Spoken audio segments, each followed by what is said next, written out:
Yung nga, unang itatanong ko sa mga kinaukulan, kina Secretary Gomez, kina Yusek Castro, ano ba legacy ang ayaw niyang mabura? Yan ba yung wala siyang ginawa? Yan ba yung legacy na gusto niyang mapanatili na nakawan, kaliwat kanan? Ha? Pandarambong, kaliwat kanan? Pagsisinungaling, kaliwat kanan? Yan ba ang legacy na gusto niyang mapanatili? Because kung ang legacy pinag-uusapan niya ay good governance, wala siyang legacy ganoon. Itong nakalipas na mga linggo ata, nung nakapanayam po ng Bloomberg ang Pangulo, nababahala raw ang Pangulo na baka mabura ang kanyang legasiya, Manong Jay. Ano pong masasabi niyo po rito? Unang-una, ano ba ang sa nakikita niyo legasiya ng Pangulo? Kasi baka iba yung nakikita nilang legasiya sa nakikita ng taong bayan. Yung nga, unang itatanong ko sa mga kinaukulan, kina Secretary Gomez, kina Yusek Castro, ano ba legacy ang ayaw niyang mabura? Yan ba yung wala siyang ginawa? Yan ba yung legacy na gusto niyang mapanatili na nakawan, kaliwat kanan? Ha? Pandarambong, kaliwat kanan? Pagsisinungaling, kaliwat kanan? Yan ba ang legacy na gusto niyang mapanatili? Because kung ang legacy pinag-uusapan niya ay good governance, wala siyang legacy ganoon. Ang legacy, nahaharap tayo sa problema, and yet, ang inuuna ng kanyang administrasyon is the impeachment of the Vice President. Ay impeachment kuno. Pero ang problema, hindi naman talaga impeachment ang ginagawa nila. It is vilifying, sinisira ang pangalan, dangal ng pangalawang Pangulo na dapat sana'y katuwang niya kung tutuusin dito sa pagharap ng problema ito, Admar. Opo. At meron namang payag ang anak ng dating presidente, kasalukuyang kongresista ng lungsod po ng Davao, si Congressman Pulong, at nag-real talk siya rito, na ang legasiya daw nitong ng kasalukuyang administrasyon ay ang korupsyon, Manong Jay. Yes, malinaw naman yan eh. Saan ka nakakita na ang pinag-uusapan dito, yun lang hayag, yun lang mga nadokumentuhan, ay 1 trillion na mahigit sa kasaysayan ng Pilipinas at sa buong mundo. Ngayon lang nangyari na ang corruption sa isang administrasyon ay lumampas sa billion threshold at umabot sa trillion threshold. Whether in dollars, in dinar, or in pesos, Admar. Grabe, talagang nakakahiya, no? At ito ang legacy, walang ibang legacy na maiiwan si Ferdinand Marcos Jr. sa kanyang kahit mamatay pa siya bukas, yan ang maalala ng buong mundo, no? Kung paano ginahasa sa pamamagitan ng pandarambong at pagnanakaw ang bansang Pilipinas, ang isang bansa. Opo, ang sabi pa nga niya rito, your legacy is your corruption, your weakness, your inability to address the simplest of problems of every Filipino, and of course, your being one and only bangag president, Manong Jay. Talagang wala namang sa Bisaya pa, sa istoryang way cover mo, yun na ang kaimtang sa atong nasod karon. Yan ang nangyayari po, nagdudumilat na kalagayan ng bansa. At wala pong ibang may pagmamalaking legacy.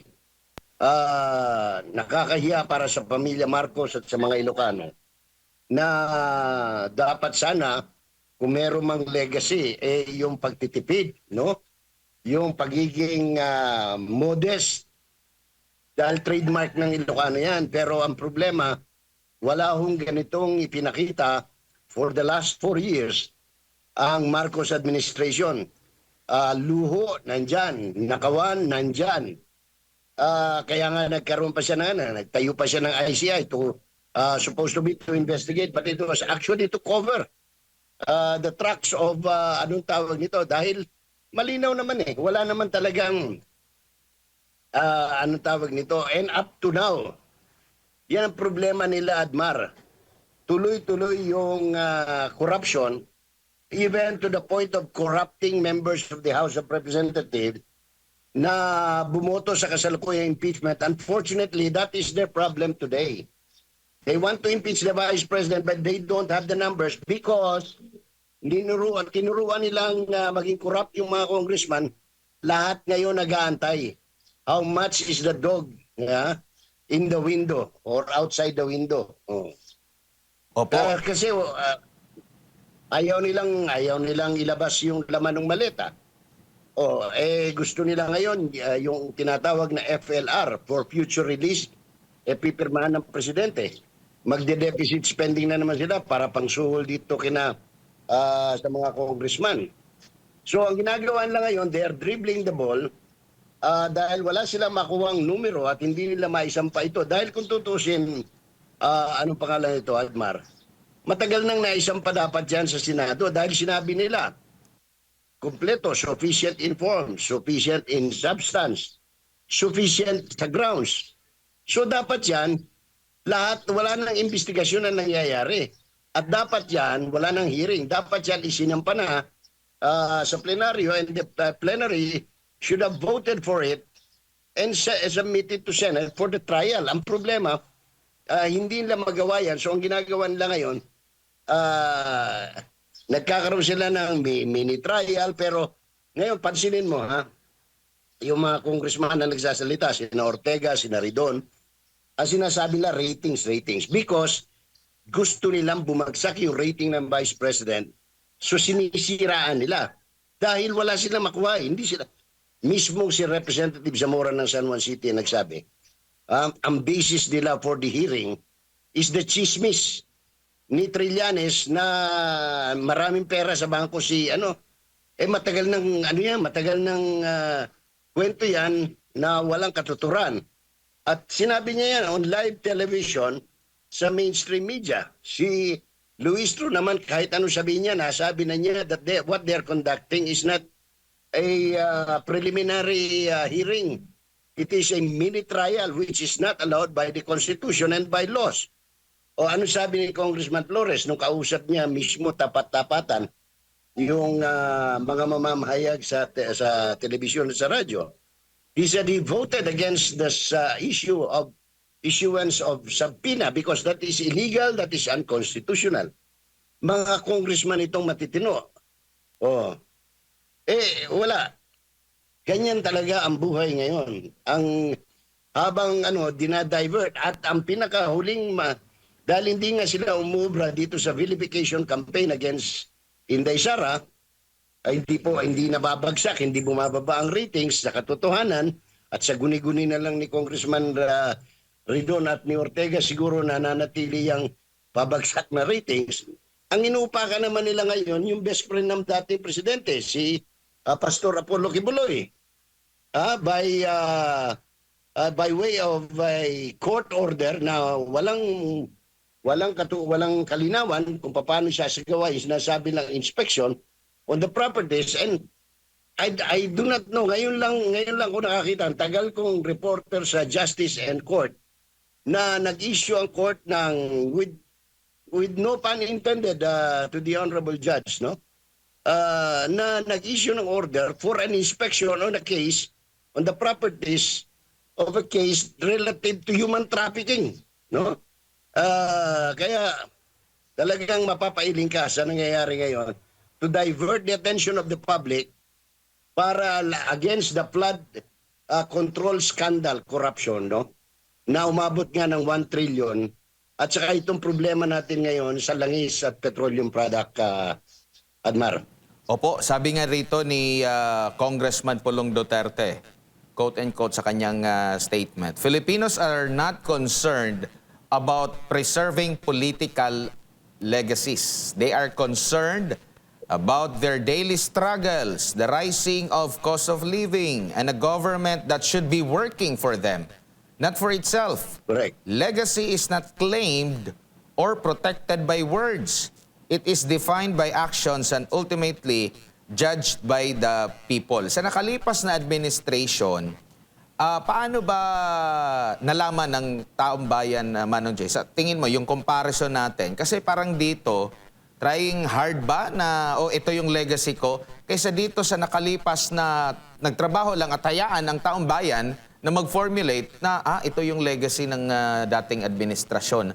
Naramdam na hanggang sa kasalukuyan, pinapakita, lalo na nitong nakalipas na kaarawan ng dating Pangulo. Alam mo, ang problema kasi ng gobyernong ito, ng administrasyong ito, is masyadong obvious yung mga spin kung tawagin nila. So, pag wala kang ginagawa, sasabihin mo, eto yung mga ginagawa ko. Eto yung paninira sa akin. Ang problema, wala ka naman talagang ginagawa eh. Wala kang ginagawa. Pareho niyan. Langis. Ano bang ginawa mo? Pinabayaan mong mag-increase ng doble, triple. Sorry. Yung mga oil companies, 'di ba? Pinabayaan mo sila. So, anong gagawin mo? Hindi, baka mabura yung legacy ko eh. Wala ka namang legacy iniiwan eh. Ang legacy, ang tao magsasabi noon, ito yung alaalang iniwan mo. Hindi ikaw magsasabi. Ano bang legacy mo? Sa ang tao magsasabi, ang legacy ni Mr. Marcos ay corruption. Nag-iwan siya dun sa panahon niya, in less than 4 years,